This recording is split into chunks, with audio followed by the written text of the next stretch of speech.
Hello mga sisis! Welcome back to my channel. And for today's video, I'll be sharing you my go-to makeup look. And this makeup look is good for beginners. Tsaka yung mga gusto lang ng simple but presentable makeup look. This makeup look is also good for oily skin, mga katulad ko ng oily skin, lalo sa weather natin ngayon. Minsan uulan, minsan iinit. Yeah. If you want to know how I will create this pawis-proof everyday makeup tutorial, please keep on watching.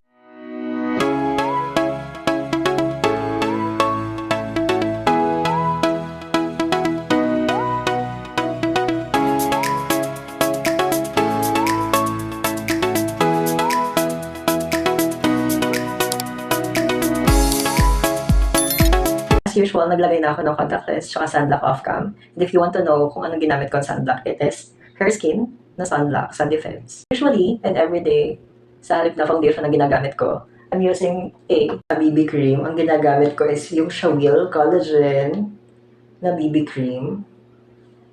Yan. Pero before that, ang ginalagay ko para naglalagay ako ng cheek tint sa aking pisngi for blush. Super OG ko na to na na natutunan. Yan.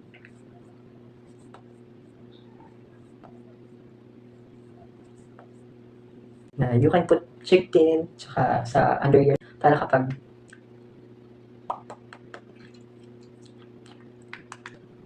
yan. Para kapag naghulas ka na is meron ka pa ring blush, no? And I use this konti-konti lang na BB cream. Parang paano naman, kahit pa paano is may coverage tayo. I use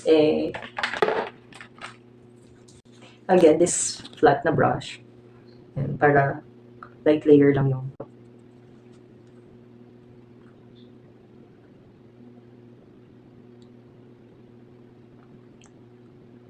yan. Para may something lang tayo na pang base. Tapos the rest, pwedeng concealer na lang yung ibang palit natin. Maganda nga pala itong Shawil na to na BB cream kasi it leaves a dewy finish. Tapos, napansin ko siya, yung pagka BB cream niya is nag-iiwan siya ng tint. Para kahit papaano, kapag naghulas na yung BB cream, may tint pa rin siya na may iiwan.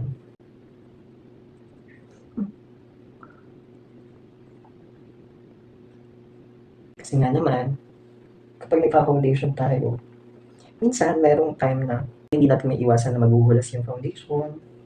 Kapag yung foundation naghulas, medyo hindi siya maganda. After ko mag-BB cream, ang nilalagay ko naman is yung concealer, no? I'm using again this Beauty Glaze na concealer in the shade medium. Konting-konti lang.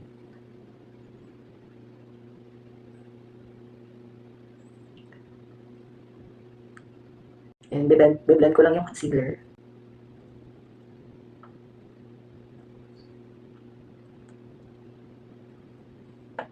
Maganda sa products na ginagamit natin is sa self-setting sila. Sa mga sisis natin nag-commute pa, dahil dito sa Batangas, minsan pag napunta tayo, napasok ako ng school, I always make sure na mag-iintay ako ng batras ko para kahit paano may aircon. Para kahit paano bago naman ako dumating sa school, hindi ako hulas. Glowy-glowy yung atake natin. And after nito, maglalagay din ako ng lip balm kasi yung tint natin, hindi natin minsan maalis, minsan drying siya. I'm using this Daisy Cosmetics na Tinted Sheer Balm in the shade Light Sheen.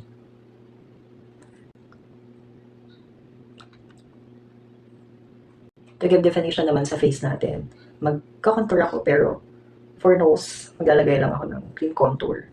As usual, ang gamit ko po is DC Cosmetics na cream liquid contour in the shade Chestnut. Maglalagay lang ako ng contour sa nose, na cream contour kasi minsan mainit. Yung cream contour natin sa nose is mabilis mahulas. Konti lang, hindi naman masyadong kasi hindi naman ako maglalagay masyado ng contour sa ilong. I just want to define it kahit pa paano. Kayo ba guys, usually pag naalis kayo, napasok kayo guys, nagme-makeup ba kayo or you're just using tint, pulbo? Kasi talaga before, pulbo lang din talaga ako tsaka lip tint. Sabi nga ni Ate Michelle G, paborito ko yun eh. OG vlogger siya ng YouTube, beauty vlogger. Hindi pa beauty vlogger yung tawag dun eh, before kasi ang tawag na beauty guru.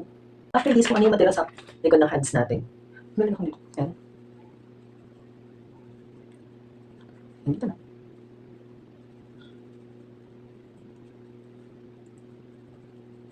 Kasi sayang naman. Tapos after this, naglalagay pa ako ng concealer. I'm using the Pink Lash na concealer in the shade 03. Naglalagay ako ng konting-konti lang just to highlight yung mga highest points ng face natin.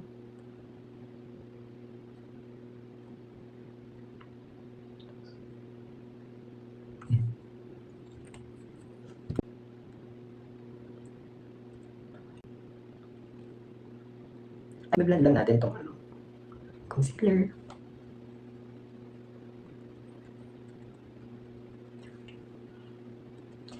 Comment down below guys kung ano yung makeup product na hindi pwedeng mawala sa daily routine nyo. To set my under eyes, ang ginagamit ko is yung lighter na foundation na pressed powder.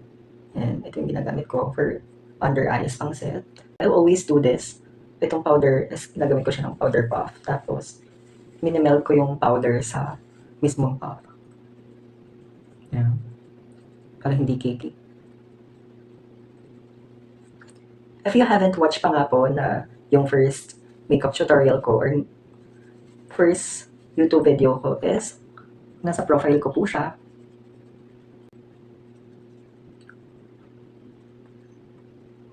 To set the other perimeters po ng face ko, I'm using this Maybelline Fit Me na powder na mas neutral siya. Para naman.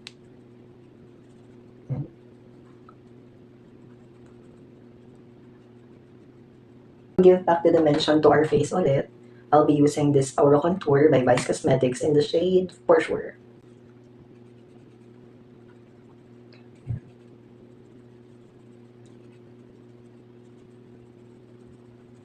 Nose, I'll be using this contour palette na nabili ko for only 30 pesos ata. 30 pesos. And I'll be using this more cooler tone. I'll be the brush that I'm going to use is a fluffy angled brush. Always top. Para hindi ganun kakapal yung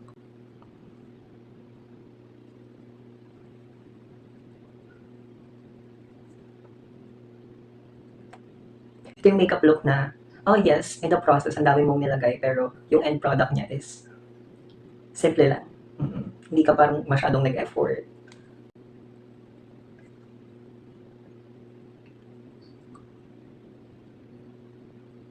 I always make sure kasi kahit hindi special event, I always make sure na put together ako kasi iba talaga yung bibigay ng confidence kapag alam mong put together ka. Ako. Kasi gagamit na lang din ako for eyes. Nagiging yung contour dito. Hindi ako gagamit ng eyeshadow. Kasi in the normal basis, hindi man talaga ako nag-eyeshadow. Pero, naglalagay ako ng lashes. For my kilay, I'm just going to use a brow pencil. Yan, para i-define lang yung kilay ko.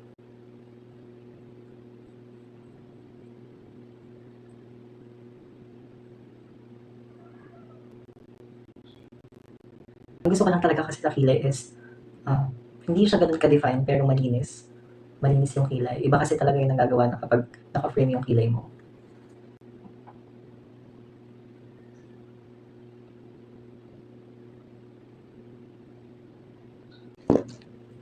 Be-blend ko lang siya.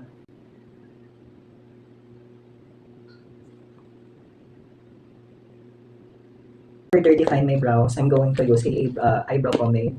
Ang gamit ko is yung DC Cosmetics na HD pomade in the shade Mud Brown. Here in my channel, I always want to show you more affordable yet worth it na products. Ano ko lang yung tail, fill in ko lang yung tail.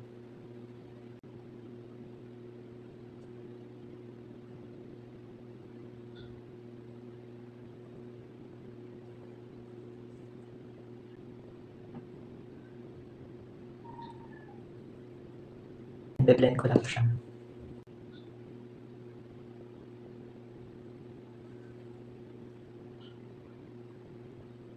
Naglalagay din ako ng hair stroke sa unahan ng brows ko para mas natural siya tingnan.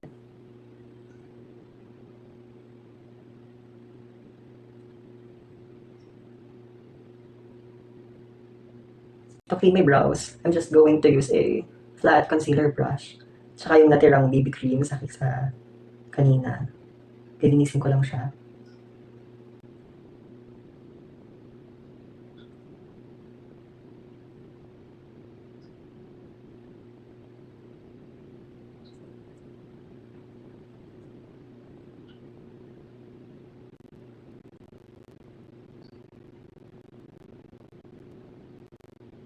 Tapos maglalagay lang ako ng brow mascara sa kilay ko.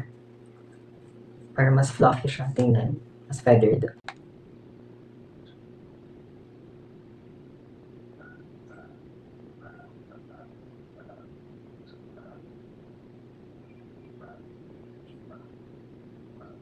Yan.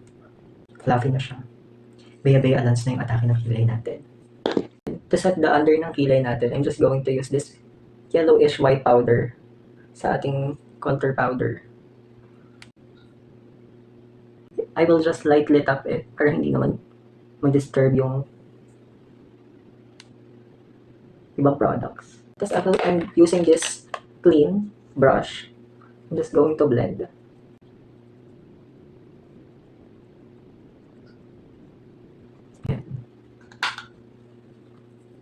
For eyes, exciting part, ang nilalagay ko lang sa mata is yung glueless na lashes natin, na cluster lashes. This is for those girly na hindi marunong mag-false lashes, hindi. It's very trendy kasi mas mabilis siyang gamitin kaysa sa mga lashes na kailangan ng adhesive. Nilalagay mo lang siya sa ilalim ng pilik mata mo. But before that, I'm going to curl, yun lang ang pinaka-trick. Curl your lashes muna bago maglagay kayo ng cluster lashes. Curl ko lang yung lashes ko. Sinumin ko lang kayo para mas mabilis nyo makita.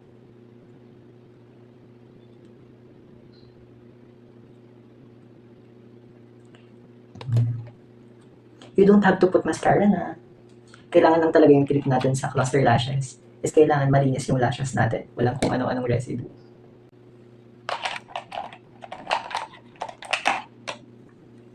The best na safe like ang gamit ko is yung Life Girls na cluster lashes. Ito yung kulay green. Fox eye siya yung style. Lagyan mo lang siya dito. Ako lang siya na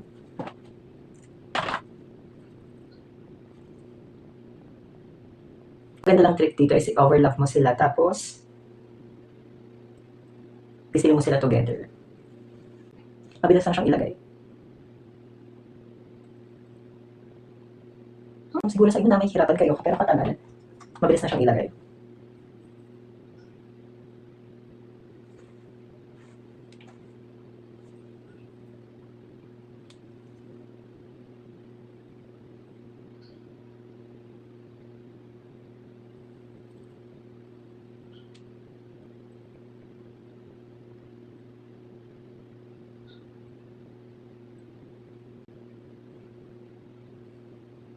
Di ba? Ito talaga yung nagagawa niya. Lagay ko lang yung right eye natin. No? And later, i-kaklong ko pa sila through eyelash curler. But before that, maglalagay muna tayo finishing touches. No, such as blush. Tapos ito yung pinaka-favorite ko na trick. Naglalagay ako ng beauty mark.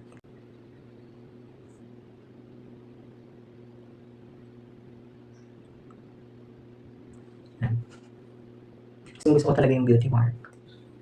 Tapos after that, hindi kasi talaga ako naglalagay on the daily basis ng highlighter. Ang nilalagyan ko lang ng highlighter is yung nose natin.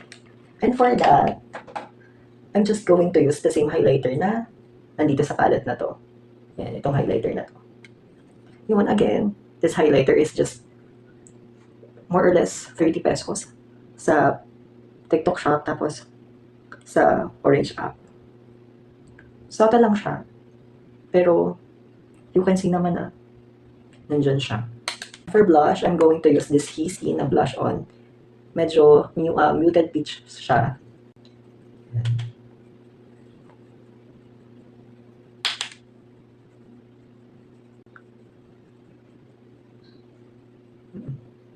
Medyo mistisa yung mga atake natin ngayon.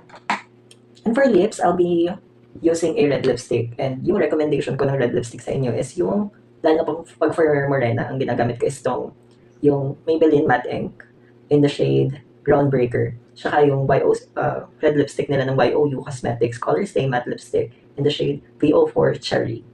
Ito kasi may pagka-blue tone siya, nakakangit na, nakaputi siya ng ngipin. Tapos ito yung shade niya, medyo warm talaga yung pagka-red naman itong YOU. Yan. Parang yung look na to is mahalin tulad mo siya sa French lady makeup look. Parang ganyan yung inspiration natin today.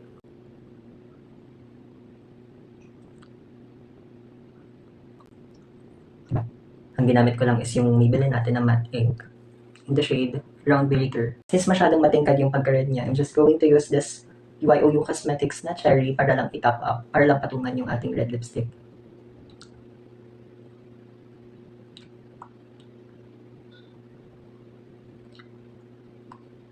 Huwag kayong matakot guys sumahit ng red lipstick sa daily basis kasi to be honest, iba talaga yung aura na binibigay ng red lipstick. So huwag kayong matakot. Just choose the right undertone na bagay sa skin tone nyo para hindi siya off sa skin nyo. Tapos, i-curler ko lang yung lashes ko.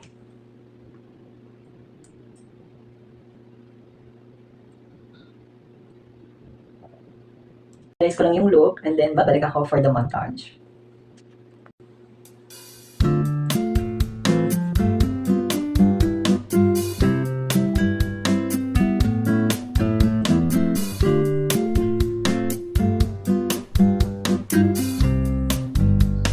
This is the final look. Thank you so much guys for watching. Like this video, kindly thumbs up. Really appreciate it. If ever na magsa-subscribe kayo sa YouTube channel ko. And then, if you haven't watched my recent makeup tutorial, just visit my YouTube channel and then yung makikita nito. Or ipa-flash ko na lang siya dito para makita nyo na siya agad. Again, mga sisis ko, thank you for watching and then see you in my next video.